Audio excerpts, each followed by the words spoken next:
встречается редко городской экипаж. Королева играла в башне замка Шопена, и, внимая Шопену, полюбил ее паж.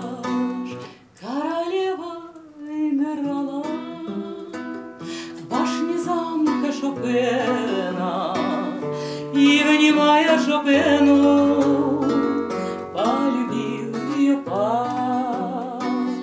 Было все очень просто, было все очень мило.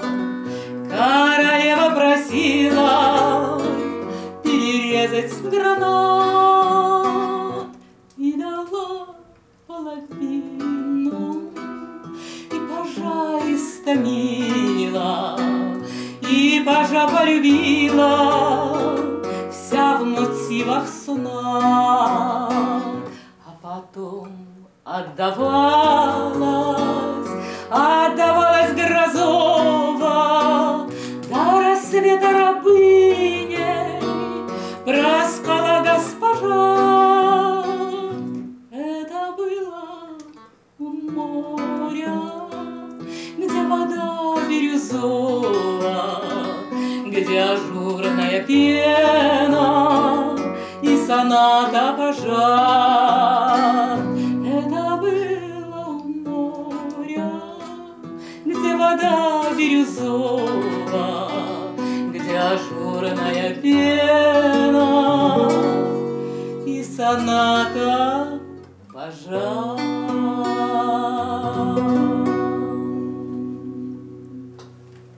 Здравствуйте, дорогие наши телезрители! Сегодня в гостях программы «Искры камина» известный челябинский журналист Нина Гавриш. И когда мы, в общем, не так давно познакомились лично, хотя я Нину Георгиевну знаю, в общем, довольно много лет заочно, наверное... Взаимно. Наверное, да, и взаимно это. И мы обменялись визитками, и вот ваша визитка, она меня очень сильно озадачила. Там ничего особенного, не так много там, скажем так, информации. Нина Гарди, телефон и написано «Городской романс». И вот этот городской романс, два слова, они меня очень сильно зацепили. Ну, я, в общем, человек любознательный, но я знаю там старинный романс, современный романс, старинный русский романс, классический романс, там вечер романс, а городской романс. Я очень такое длительное время ходил и думал, нет, надо вообще вот с этим городским романсом разобраться. Что же это такое? А у нас в передаче «Искры камина», в общем, довольно большая очередь. Герои, бывает, годами ждут, вот когда дойдет очередь. Но терпения у меня, значит, не хватило ждать там очень долго. Я вам, дорогие телезрители, честно признаюсь, в общем, вот недавно позвонил Нине Георгиевне, говорю: Нина Георгиевна, давайте передачу, вот намечаем. Вы в конце концов должны и мне, и нашим телезрителям рассказать. И показать, главное, вот в таком музыкальном материале, что же такое сегодня городской романс. Что это? Вот первое прозвучало. Это вот первое, это что? Это шансон, это старинный русский романс. Вот объясняйте. Классификация. Да. Виталий Абрамович, я вам очень благодарна, что вы меня пригласили, и что вас это озадачило, что Нина Гарди, городской романс, не озадачило, что тут другая фамилия стоит. Нет, но Нина Гарди это псевдоним, потому как я сменила амплуа и журналистикой занимаюсь, но сегодня я пою городской романс. Мне это очень нравится, я об этом мечтала с детства. Но вот когда время пришло время, как говорится. Да. И время появилось еще. Появилось время, и я решила вот свою как бы мечту осуществить. Я подумала, кем я хочу быть сейчас, вот в новой жизни. И подумала, я хочу быть певицей. У меня папа очень любил вот это, дворовые песни, вот эти хулиганские, бытовые, и романсы, и народные, старинные, и распевал, тяжелые, распевал. Он играл на семиструнной гитаре, я маленькая девочка садилась около него, и мы с ним пели. Вот, поэтому вот это все в меня вошло. что такое вот городской романс. И здесь уже можно говорить вот о бытовом романсе. Да. Вот песни бытовые. И городской романс я разделила на... Сама классифицировала. Ну, правильно, правильно. Для себя. Я думаю, что ваш папа, он пел, у него это была просто душевная страсть такая, Да. он не классифицировал. Он не квалифицировал, это не классифицировал. Да. Вот он пел там «Не губите молодость, ребят». Да, И, ну куда это? Что ему нравилось? Да, что нравилось, или Мурка там и все. Вот. И у меня получилась такая градация. Значит, городской романс это салонный. Так у меня появилась. Вот первая песня, я ее отношу к салонному романсу на слова Игоря Северянина, музыка Ларисы Крыловой. Бытовой романс, или дворовые песни, или бытовой романс. Ну, например, «Я Мишу встретила на клубной вечериночке», если позвольте, потом исполню. Белогвардейская лирика. Например, там много «Господа рядовые, обращаюсь к вам» из Жанны Бичевской, или там поручик Голицын, все прекрасно знают. Народная. Народная, вот как бы романс это «У церкви стояла карета». Да, очень много. Там «В лунном сиянии» и так далее. Шансон, наверное, тут тоже подойдет. Я до этого еще дойду. Все, молчу. Вот. Потом, вот белая эмигрантская лирика сказала, блатная лирика. Сюда и по тундре, по железной дороге подхватывайте, где мчит курьерский Воркута, ну и так далее. И современный шансон. Вот я постараюсь из некоторых направлений сегодня показать. Давайте следующее, что вы хотите показать. Следующее. Значит, была такая известная очень галеристка в Париже, Дина Верни. Она была музой Аристида Майоля, скульптора. А ты хохочешь, ты все хохочешь. Кто-то снял тебя в полный рост, хороводишься, с кем захочешь, за так много отсюда верст. Хороводишься, с кем захочешь, за так много отсюда верст. А у меня здесь лишь снег да вьюга, да мороз бьет в тиски. Но мне жарче, чем тебе на юге, от ревности и тоски. Но мне жарче, чем тебе на юге, от ревности и тоски. Весь простуженный, обмороженный, я под ватником пронесу тело нежное, фото южное, обнаженную твою красу. Тело нежное, фото южное, обнаженную твою красу. А ты хохочешь, ты все хохочешь, совсем раздетая в такой мороз. Хороводишься, с кем захочешь, за так много отсюда верст. Хороводишься, с кем захочешь, за 7000 отсюда верст. Замечательно. Вот такая лагерная песня. Замечательно. У нас такого за все годы программы не звучало, но это очень душевно, интересно, трогательно. А вот, к сожалению, мало кто знает и слышит. Ну, мы об этом чуть попозже затронем эту тему. А вот мы перед передачей вы пели такую, тут напевали песню «Желтые ботиночки». Это вот, мне понравилось. Вот это вы куда ее вы знаете, отнесете? Вот представьте себе, такая мамзель такая с прической вот типа НЭП как женщины делали такие укладочки, в матросочке она... И наган. Нет? Без нагана. Без нагана, с галстучком, в плессированной белой юбочке и с накрашенными губками. И вот такая вот... И поет вот эту вот песню. Я Мишу встретила на клубной вечериночке. В кинотеатре шел тогда багдадский вор. Глазенки карие и желтые ботиночки зажгли в душе моей пылающий костер. Глазенки карие и желтые ботиночки зажгли в душе моей пылающий костер. Ах, сколько прелести дает своей походочкой. Все говорят, что он бывалый морячок. Когда идет, его качает словно лодочку, и этим он закидывал крючок. Когда идет, его качает словно лодочку, и этим самым он закидывал крючок. Была весна, цвела сирень и пели пташечки. Братишка с Балтики сумел кое-что забыть. Он очень нравился хорошенькой Наташечке и не хотел такой кусочек упустить.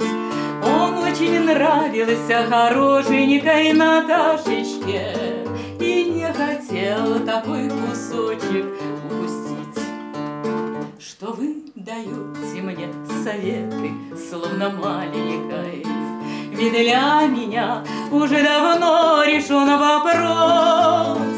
Оставьте папенька, ведь мы решили с маменькой, что моим мужем будет избалованный матрос.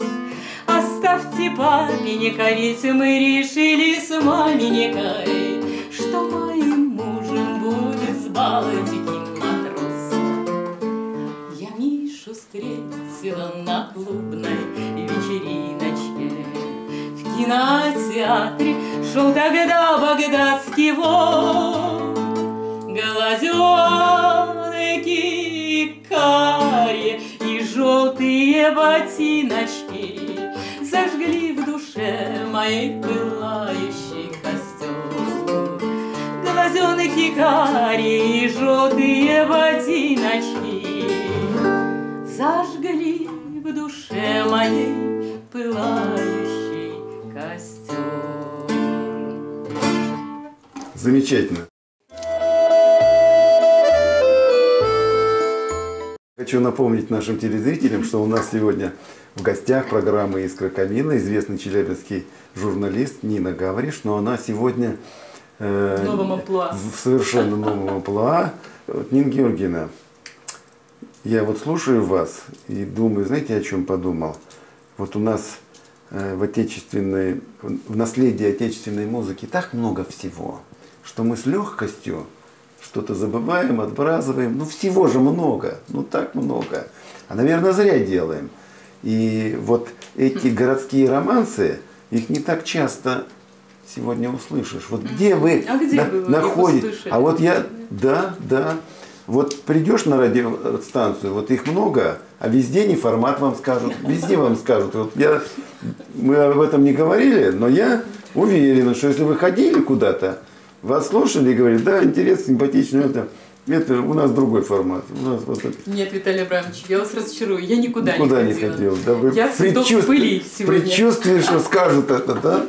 Ну, не знаю. Но тем не менее, вот как-то на эстраде особо это не фигурирует, по крайней мере, на нашей Южноуральской. А вы где находите вот этот вот выхлоп своих чувств? Вот, наверное же, где-то же выступаете ведь?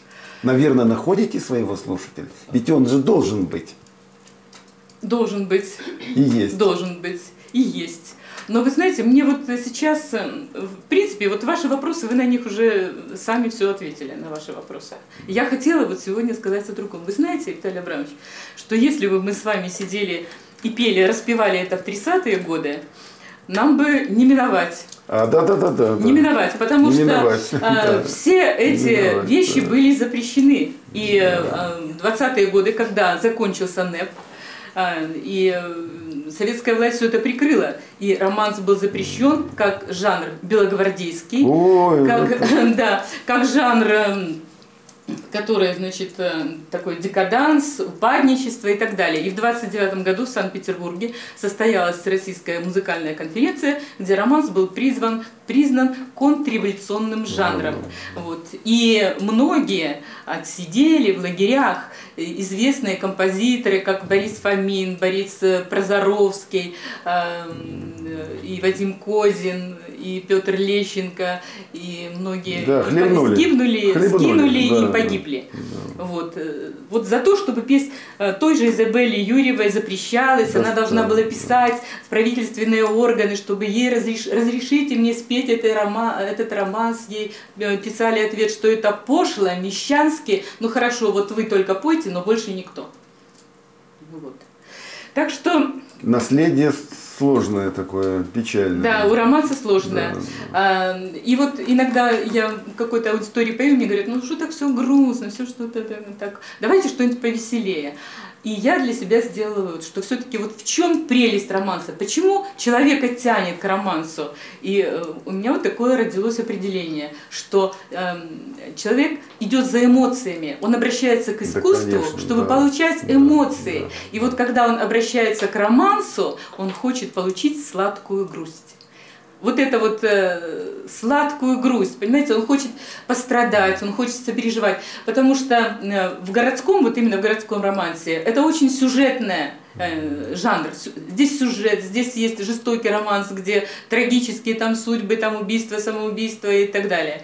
Вот. И вот это вот очень привлекательно в романсе. Потом чаще всего вот в таких романсах обращение вот к конкретному человеку, конкретной судьбе, конкретной истории, ситуации.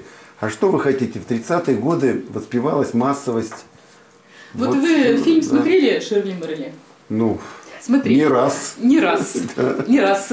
Вот. Так что вот там звучит романс «Мы только знакомы, так странно». Алентова поет, да? Это романс Бориса Прозоровского, который был посвящен Тамаре Церетели. У них были сложные психологические отношения, и вот этот романс, кстати, ну просто так сказать, кстати, посвящен ей. Давайте споем еще что-нибудь. Давайте. На старом кладбище лежат бандиты, не сами умерли, а все убиты. Седые матери в простых платочках давно оплакали своих сыночков. На старом кладбище лежат поэты, сердца надорваны и песни спеты, и птицы черные кричат над степью, что ни один из них своею смертью. Что тут делать, наливай, и ушедших вспоминай. Все горели в этом пекле, может, там им будет рай. День прошел, звезда зажгалась, а без памяти мы грязь. Пока живы, будем помнить тех, чья жизнь оборвалась. Легко ли, трудно ли, или нету мочи, и ночи пусть длинней, и дни короче, живем как мужется, в полях цветения. Гуляй, красивый мой, пока есть время. Что тут делать, наливай, и ушедших вспоминай. Все горели в этом пекле, может, там им будет рай. День прошел, звезда зажгалась, а без памяти мы грязь. Пока живы, будем помнить тех, чья жизнь оборвалась. Иду на кладбище молчать и слушать. Березки белые, как чьи-то души, шумят, баюкают меня, бродягу. Не плачьте, милые, я здесь лягу. Что тут делать, наливай, и ушедших вспоминай. Все горели в этом пекле, может, там и будет рай. День прошел, звезда зажглась, а без памяти мы грязь. Пока живы, будем помнить тех, чья жизнь оборвалась.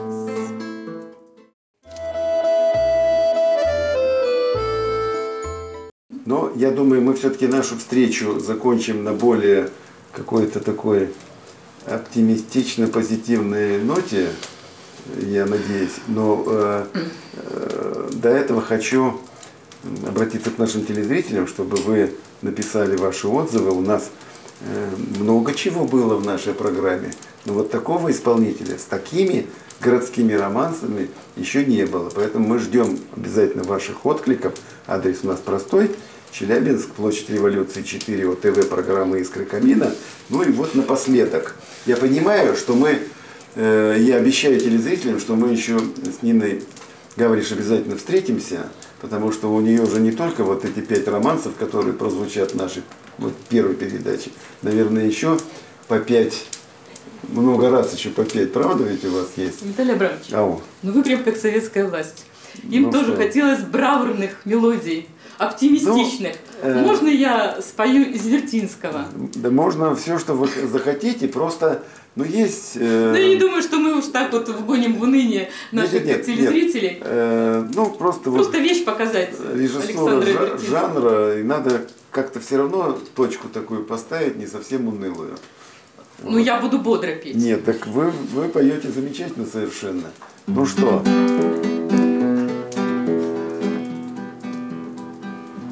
Называется «Концерт Сарасаты». Вот написал уже, Александр Вертинский. Вот уже название романса, уже оно оптимистичное. История реальная. Реальная история случилась в Бухаресте. Ваш любовник-скрипач, он седой и горбатый, он вас дико ревнует, не любит и бьет.